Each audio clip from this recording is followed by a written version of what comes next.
പരിപാടിക്ക് ചേർന്നതിന് ഒരുപാട് നാളുകൾക്ക് ശേഷം മനസ്സ് തുറന്ന് കുറേ സന്തോഷിച്ചൊരു ദിവസമായിരുന്നു സ്പോർട്സ് ഡേ.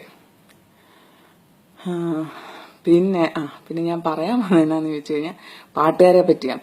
ഒരുപാട് പാട്ടുകാരുണ്ട്, നല്ല രസമുണ്ട് എല്ലാവരും പാട്ട് കേൾക്കാൻ.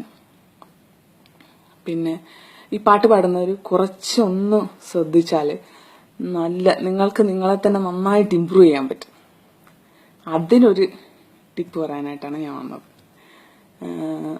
വലിയ വലിയ സംഗീതജ്ഞന്മാരുടെ കീഴിൽ സംഗീതം പഠിച്ച ഒരു കുട്ടി എന്ന നിലയിൽ ആണ് ഞാനിപ്പോൾ വന്നേക്കുന്നത്. ഞാനിപ്പം ഒരു ടഫായിട്ടുള്ളൊരു സോങ്ങാണ് പാടാൻ പോണത്.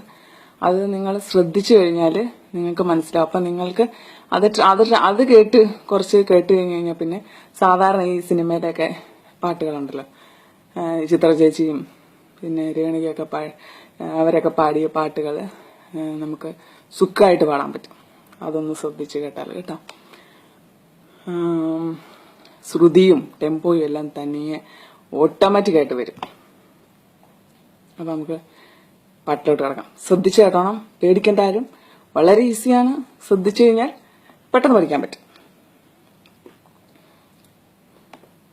അന്ധകാരപ്പറമ്പിൽ വെട്ടിക്കിളച്ചഞ്ചാറു കാച്ചിൽ നട്ടു, അന്ധകാരപ്പറമ്പിൽ വെട്ടിക്കിളച്ചഞ്ചാറു കാച്ചിൽ നട്ടു, കിഴക്കോട്ടും വടക്കോട്ടും തെക്കോട്ടും പടിഞ്ഞാട്ടും കാച്ചിലിൻ പേരിറങ്ങി, കിഴക്കോട്ടും വടക്കോട്ടും പടിഞ്ഞാട്ടും തെക്കോട്ടും കാച്ചിലിൻ പേരിറങ്ങി, കാച്ചിലിൽ കാച്ചിൽ കണ്ടു കാച്ചിലിന്റെ മല്ലിലും കാച്ചിൽ കണ്ടു, കാച്ചിലിൽ കാച്ചിൽ കണ്ടു കാച്ചിലിന്റെ മല്ലിലും കാച്ചിൽ കണ്ടു, വെട്ടിപ്പുഴുങ്ങുവാനായി പാത്രങ്ങൾ സ്തോത്രഗീതങ്ങൾ പാടി, വെട്ടിപ്പുഴുങ്ങുവാനായി പാത്രങ്ങൾ സ്തോത്രഗീതങ്ങൾ പാടി.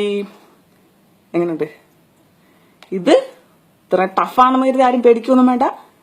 മനസ്സ് വെച്ച് കഴിഞ്ഞാൽ നിങ്ങൾക്ക് മറ്റേ നന്ദനത്തിലേക്ക് ചിത്ര ചേച്ചി പാടിയ പാട്ടൊക്കെ ഉണ്ടല്ലോ, കൃഷ്ണ, അതൊക്കെ നല്ല സുഖമായിട്ട് പാടാൻ പറ്റും. പിന്നെ ഇപ്പൊ തന്നെ നിങ്ങൾക്ക് മനസ്സിലായി കാണും ഏത് സംഗീതജ്ഞന്റെ കീഴിലായിരിക്കും ഞാൻ സംഗീതം അഭ്യസിച്ചെന്ന്. പിന്നെ എനിക്കൊരു എളിയ അപേക്ഷയുണ്ട്. ഈ പാട്ടെങ്ങാനും വളരെ ഇതായിപ്പോയി ചിത്ര ചേച്ചിയോ നമ്മുടെ മറ്റേ ജയചന്ദ്രനോ ആരെങ്കിലുമൊക്കെ കണ്ട് ഈ കുട്ടിയെ അന്വേഷിക്കുന്നു, ഇതിനെപ്പറ്റി അറിയാവുന്നവരാരെങ്കിലും ഉണ്ടെങ്കിൽ വിവരം അറിയിക്കണം എന്നൊക്കെ പറഞ്ഞാൽ ദൈവത്തെ ഓർത്ത് എൻ്റെ ഒരു ഡീറ്റെയിൽസും കൊടുക്കരുത്. അങ്ങനെ എന്താ പറയണ്ടേ, സിനിമയിലൊന്നും പാടാൻ താല്പര്യമില്ലാത്തതുകൊണ്ടാണ് കേട്ടോ.